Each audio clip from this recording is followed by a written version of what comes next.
Welcome to DBL. I'm Tori. I'm in for Sam, so get ready. Buckle your seatbelts. I don't know why.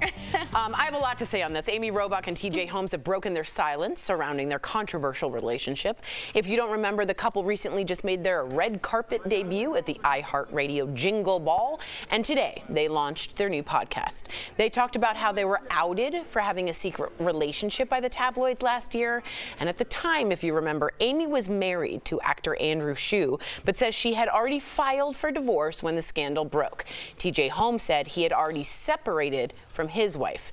Now, in their podcast, Amy says she actually had to do a welfare check on TJ the day they were taken off the air at GMA3. Have a listen.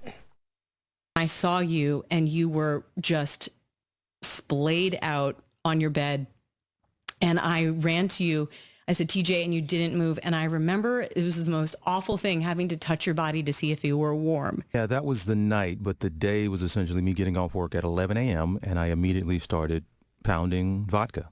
And I didn't stop for the several hours. And then I took who knows how many weed edibles, and that's how I ended up in the state I was in. Okay, Amy said despite everything, she and TJ are still going strong. Listen to this.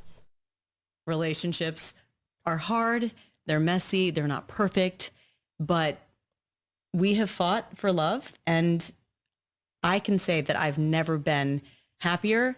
I am with my best friend. I'm not into this at all. Why Now, not? other people, I find this incredibly narcissistic. In what way? In a way in which these two people, who might have separated or not, when we heard from Andrew Shue, her ex, he was devastated, he said, and was blindsided. The children were hurt.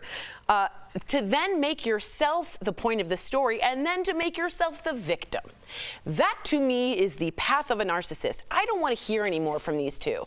I am out of this chat. I don't want to know about it. They're sort of bringing up this and bringing up that. If they want to have a podcast, fine. The time for those two being relevant about themselves, to me, is over. They annihilated two families, and they're the victims. It doesn't. It feels icky to me. I know that's not a technical term, but I'm not here for it. Let me ask you this before I hear you. I just want to hear your thoughts on this. Should they have just stayed in two broken marriages? No, but I certainly don't think they need to. But you said they annihilated the two families. Because they publicized it. They are not, and they're continually doing so. I don't understand the point of this. I don't get it. It rubs me the wrong way. To be fair, they didn't publicize it. Yeah. It was publicized by the tabloids. And I'm not saying they're right, wrong, or different. Quite frankly, if people can find a way to find happiness and love and go off, as long as they're not hurting someone else, okay. I do understand what you're saying about the idea of their spouses or their former spouses being hurt by it. There were children involved, so the idea that it was outed for them, I don't know if you can necessarily blame them for that. Can you blame them for being very sloppy and doing stuff where they eat? Yeah. Thank you for saying that, Erica. Yes. Thank you for that's that. exactly what happened. They were super sloppy with their decisions. They got messy. They were probably only thinking of themselves. But now they two unemployed people who figured out a way to get a check, and apparently people want to hear their side of the story.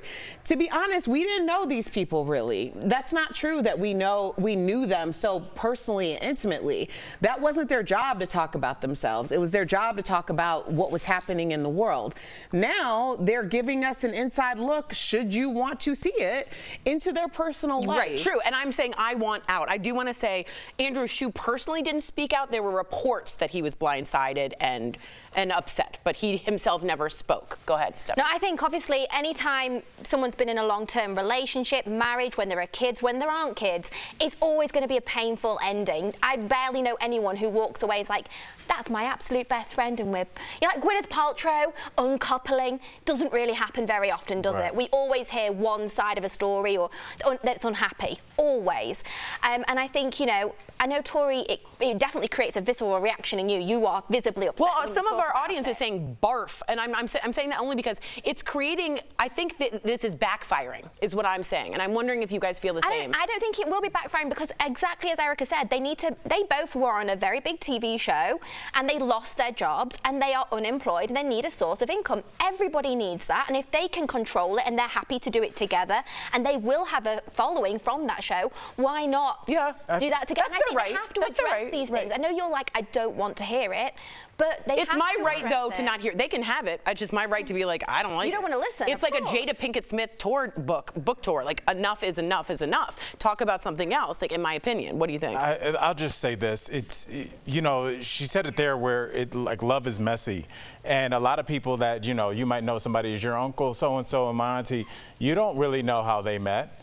That might have been his secretary or receptionist, where now that would have been looked at as, a boss and somebody underneath them, somebody stepping out of their partner, but they might be married 37 years.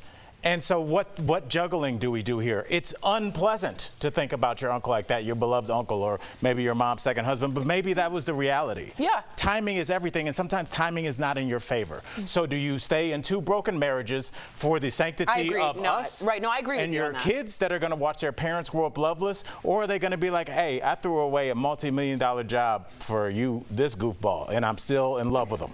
Yeah, like that's something beautiful. Again, Erica's not a goofball. No. Yeah. No, I'm like, that better be one good goofball. Yeah. Maybe it is. Maybe you found your person. And I'm happy, again, I'm happy I'm churning the channel, which is my right to do. Absolutely. Right. Absolutely my right to do. Love to hear from you. Well, they're not on TV anymore, so you wouldn't. To change the channel on my radio. Okay. Because it's Radio. 1931. Podcast. Yeah, that's a podcast.